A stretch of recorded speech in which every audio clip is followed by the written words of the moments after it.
All right, so from the high mount, I'm gonna keep the elbows down, okay? Keep my head up so as to not get caught with lapel chokes, Ezekiel's, stuff like that, okay? Instead of bucking this guy, all I do is bridge my hips up. I walk myself out. As I walk out, I straighten my arms. I don't push. All I do is I just walk my shoulders back. My arms end up locked out. Okay, so therefore I've used no energy whatsoever to obtain this position. I didn't have to explode with a buck. I didn't have to push. So I don't have any muscle fatigue. My heart rate didn't accelerate, so I can save energy this way. This leg is the one I'm gonna go after, okay? So I drop this leg to the mat, kick it over. As soon as my leg pops under, I trap it in quarter guard. Roll my hips. When his knee pops up, I push it into my half guard, catch his belt. As I go under his leg here, he's gonna sprawl out. That's when I bring in my butterfly hook and get my lock, okay? Now, from here, there's some things you can do. You can get the sweep, okay? It's easy sweep from right there. But we're gonna lock our hips, lock our guard on his hips, okay? One thing that's gonna do is that's gonna prevent his posture.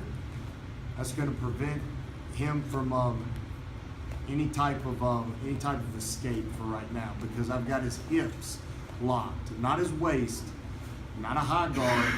I've got his hips actually locked. I'm locking this down, and when you feel this, you'll know the pressure affects your breathing, okay? So for him to get up, he's got to push his way up, okay? Once that arm comes across my face, which he's gonna have to do to create more space, I release, catch right behind the elbow, pull it across. Simultaneously, I shift my guard so that I can block now behind the arm, okay?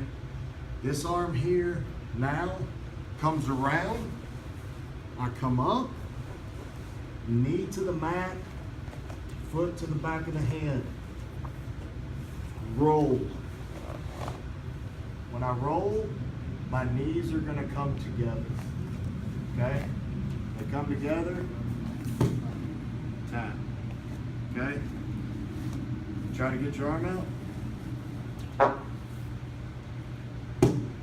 Okay, his arm's caught. Now flip, just flip, I'm not gonna pull it. Flip.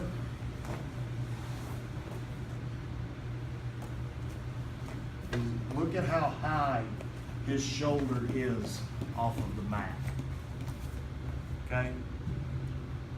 When an arm bar fails, 9 times out of 10 it's because the shoulder's flat on the mat and they can get the space that they need to turn and roll and pull their arm out. Right here, he can't turn into me.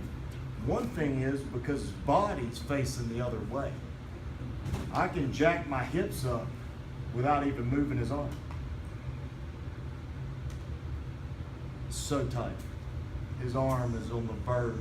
So if somebody does it in the tournament, tap right here.